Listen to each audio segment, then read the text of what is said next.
Be wary of the Dutchman, wary of the mighty king. Be wary of their spells, beware of king and ghosts. Be wary of the Dutchman, wary of the mighty king, wary of these old geezers.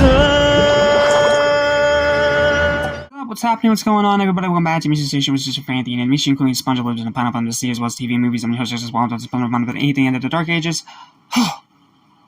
Let's get straight into today's episode, Friendly Game. One of my favorites of the season, and an episode that I absolutely love. Now, I'm going to tell you something about me. The thing with me is that I am not personally a big fan of golf. I don't think that it's like a bad sport or anything. I just think that watching golf is kind of boring. Because just people walking down a lane, hitting a ball, then walking again, then hitting a ball and walking again until it finally gets in the hole. Like, you can't tell me that doesn't get a little repetitive. However, I will tell you that I absolutely love mini golf. Like, whenever I'm on vacation, anywhere, I always go online and look for mini golf courses. Because it is some of the most fun stuff to do, to always find these mini golf courses, see all the different designs, and of course, playing mini golf itself is fun on all these different courses and designs. Heck, there's literally an entire YouTube channel about people going to various mini golf courses and, trying them out. And it's a pretty cool channel with some very skilled mini golfers who I think are all family, if I remember correctly. And if you haven't checked them out, you should definitely check them out. I can't remember the name off the top of my head. Editing will correct me later, but they will be linked either in the description or the pinned comment of this video, because they show off some of the coolest mini golf courses you will ever see in your life. Okay, my love for mini golf aside, this episode is hilarious and a genuine blast to watch, and one of my favorite sports episodes of any animated series ever. And you'd be surprised how many are actually out there. So let's talk about a friendly game. So, in this episode, SpongeBob and Patrick are getting ready to go play mini golf, but they end up getting rained out of nowhere by a storm. And after Patrick curses at the clouds and gets electrocuted for it, not to mention noise complaints from Squidward as per usual, SpongeBob comes up with the brilliant idea of turning his house into a mini golf course after him and Patrick are just like bouncing one of the golf balls back and forth, and then one of them ends up in Gary's bowl, which is what gives him the idea. So they make this entire golf course, and they play mini golf. And Patrick acts like a competitive, arrogant douche, continuously cheating, as he always does. Because, this is modern Patrick, we have to remember that, we have to expect that at this point. And then they end up hitting their balls into Squidward's house after a while because they keep missing their shots and go way off course. So then they go into the house and try and find it. Patrick eats all Squidward's food for no reason. Patrick is literally the only thing that's keeping me from giving this episode a 10 because he's such a pain to deal with. But the rest of the episode's funny, so I can let it slide. And no, it's not Patrick's a prick episode because he doesn't ruin the entire episode. And they end up finding their balls, eventually, after destroying the entirety of Squidward's house because they decide to try to swing for their balls blindfolded. I don't know why, but apparently they just think that's a good idea. And they end up finding where the golf balls actually are, which are on Squidward's chrome dome forehead and in his mouth. So the two of them rear up, they hit the balls out of the open holes in where the windows used to be. And it ends up taking Squidward's dentures along with it. And then that's when everything clears up, and they decide that they're actually going to go mini-golfing for real. And then that's when Squidward's house collapses, and the episode just ends. It just ends right there. So, the ending's not great, and Patrick can be a bit of a nuisance, but the rest of the episode is a joy, and it's so cool to see SpongeBob get so creative and make his own mini-golf course, like, inside his house. Like, I legit love that. That alone sold me on the episode, because, like, yes, you do get golf episodes in animation, but you rarely get mini-golf episodes in animation. Trust me, it's rarer than you might think.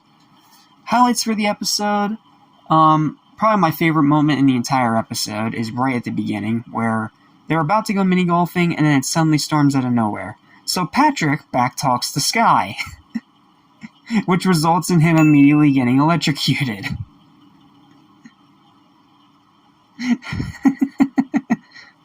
Not to mention Patrick's insult itself as he's talking to the Sky is pretty funny. So, yeah, definitely the highlight of the episode, and in my opinion, the funniest moment in the episode.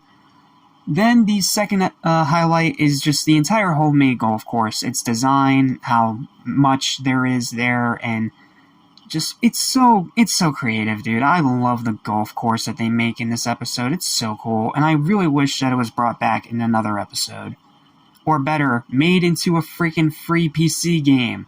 Come on, Nickelodeon. There's money perfectly right there for you. Just use the design that's in this episode and make it into a free PC mini golf game. And my life will be yours because I will be addicted to it. And then the final highlight of the episode is SpongeBob and Patrick hitting their golf balls off of Squidward's head and mouth. Not only because the visual itself is funny, and the physics of how they ended up there don't line up at all, and it's funny how they don't line up at all in that perfect, goofy SpongeBob way. But also the added bit of finding out that Squidward has dentures as the one that Patrick hits, which is in Squidward's mouth. Apparently he hits it so hard that it knocks the dentures out of his mouth and out the window, along with his golf ball.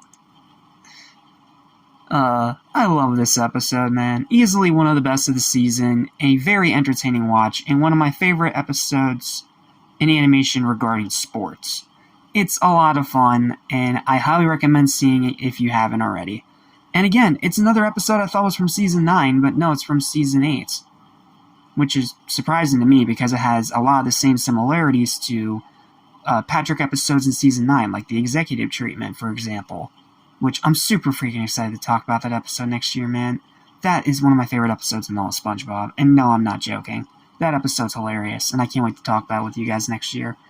Anyway, for now, final verdict for this episode's a 9 out of 10. I freaking love it. I will always love it. It is a phenomenal episode.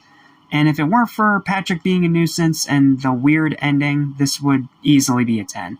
That's how much I love this episode, and it is easily one of the biggest highlights of Season 8. Alright, let's go ahead and move on now to the second episode of this batch, known as Sentimental Sponge.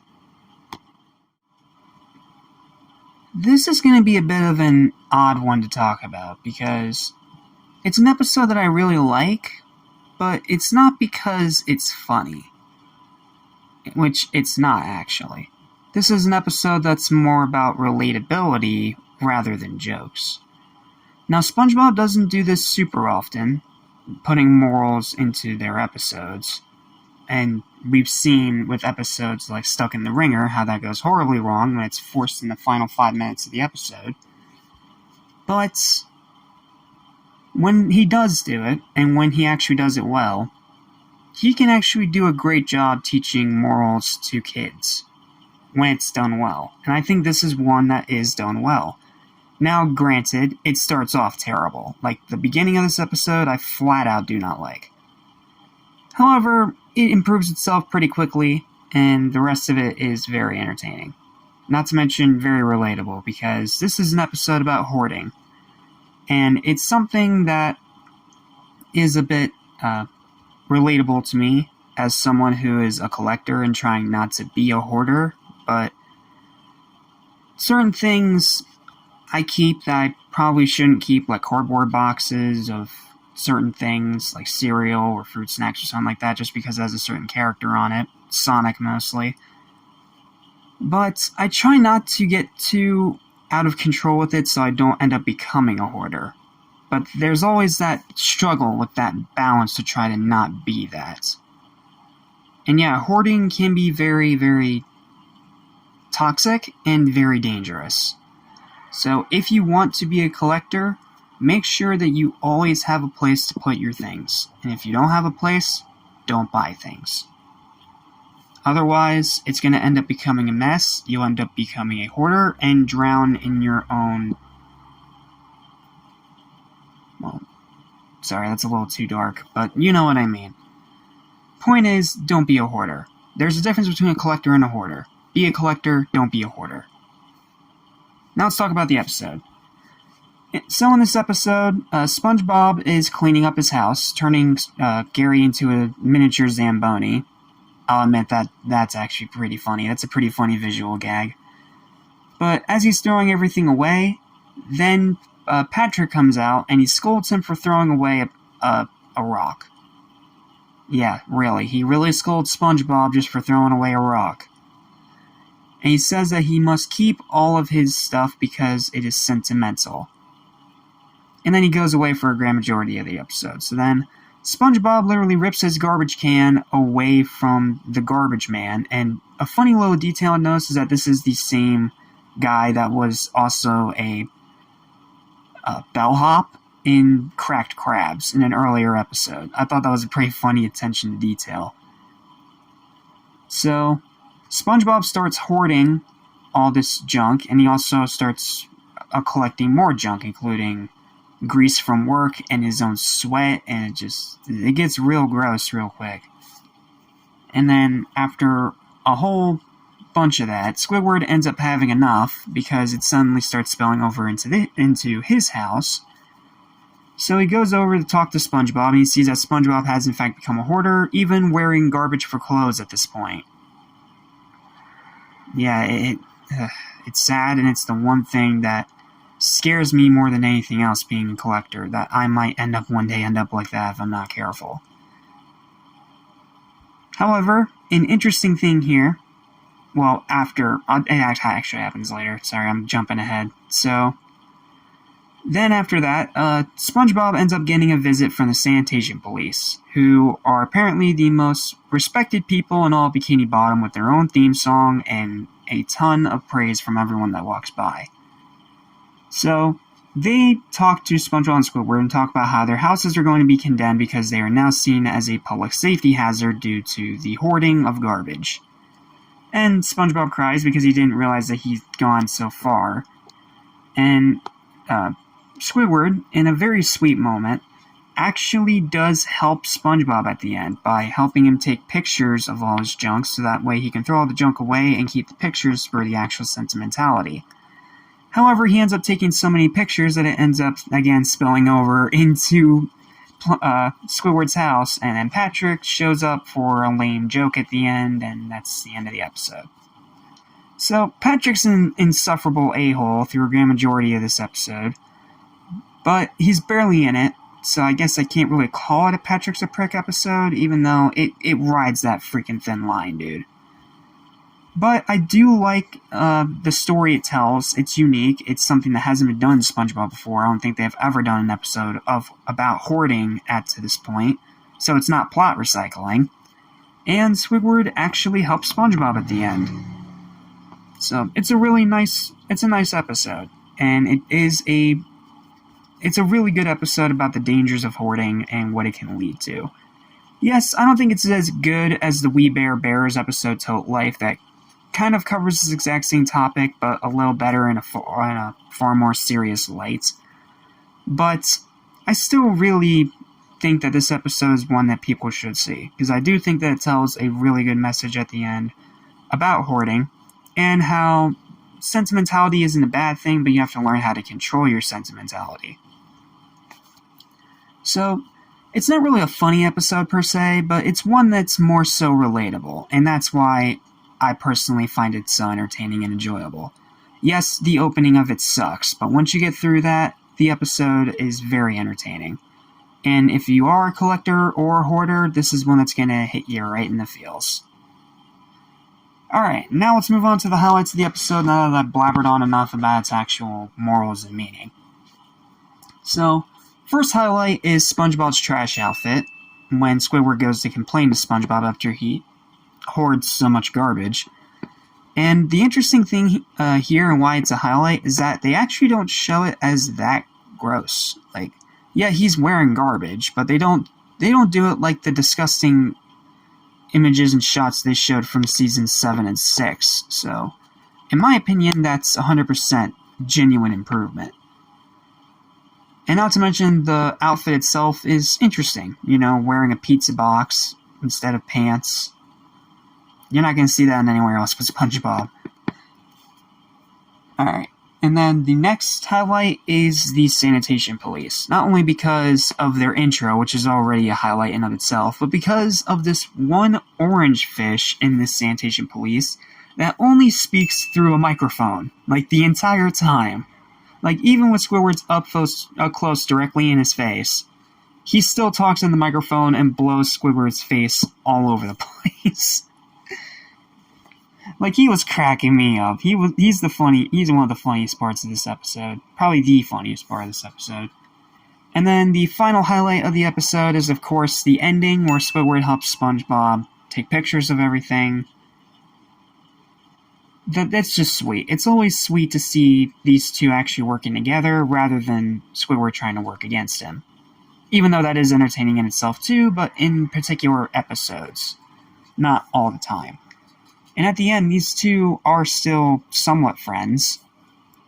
So, seeing Squidward actually help SpongeBob out, especially considering that this is modern SpongeBob that we're talking about here, or I guess mid-season SpongeBob as we can call it now, because it's not technically modern anymore, it's a really nice sight to see. So, it's a relatable episode. It's not really all that funny, and the opening sucks, but the rest of it is a really entertaining watch, and it tells a good message about hoarding. Not as good as We Bare Bears, but it's still a really good episode, and I definitely think it's worth watching to show the dangers of that lifestyle. And that is why its final verdict is still going to be a sentimental 7 out of 10. See what I did there? Sentimental 7? Ha ha. Bad puns. I got them. Deal with it. In all seriousness, this is a really good episode. Definitely check it out if you haven't already. And that's it. That is literally all I've got for this episode review, so thank you guys so much for watching, and please don't forget to like, share, and subscribe for more videos like this almost every single day. Feel free to check out the awesome mini golfing channel that I have linked either in the description or the pinned comment of this video. Seriously, some super cool stuff. Absolutely worth checking out. And made by some really cool people, too. And next time, we have our first special already. Yeah, like, we're not even 3 or 4 days into Season 8, and we already have a special. And would you believe me if I told you that this special is one of my favorites of all time in all of SpongeBob? Yeah, I don't think you'd expect me to say that about something from modern SpongeBob, but it's true. The special that we get to talk about next is a genuinely amazing watch, and it's one of my favorite specials in all of SpongeBob. Now, it's one that Mr. Enter is not a big fan of, but it's one that I always have a great time watching, and I always put it right next to all the Christmas episodes for episodes I need to watch every single winter. Well, that and Snowball Effect.